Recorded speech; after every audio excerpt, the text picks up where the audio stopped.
বছর ক্ষমতায় থেকেছে। আচ্ছা, আমরা আপনাদেরকে গত 1 বছরে আমরা চেষ্টা করেছি সকলে মিলেমিশে থাকা একটা ছোটখাটো ঘটনা বাতিল। আরে সর্বনাশ! আপনারা যদি গণতন্ত্র চান, শান্তিপূর্ণভাবে যদি বসবাস করতে চান, আচ্ছা, আসুন তারেক রহমানের নেতৃত্বের প্রতি আস্থা রাখুন। জামাত ইসলাম জানে মতিউর রহমান নিজামী সহ অসংখ্য নেতা কর্মীদের কিন্তু আপনি ফাঁসি দিয়েছেন। আচ্ছা। ক্ষমতায় যাই প্রত্যেকটা ফাঁসির জবাব দিত শেখ হাসিনা থেকে শুরু করে একবার সাবধান, সিদ্ধান্ত আপনারা নেবেন।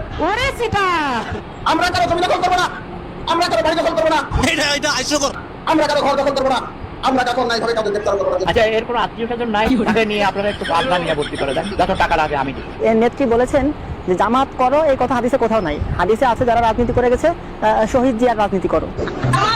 কখনো রাজনীতি করা হাদিসে নাই, হাদিসে আছে যারা রাজনীতি করে গেছে তার আছে শহীদ জিয়াউর রহমানের আছে, হাদিসে আছে যারা রাজনীতি করে গেছে তার আছে শহীদ জিয়াউর রহমানের আছে। दीदी वाह दीदी नहीं नहीं दीदी वाह दीदी दीदी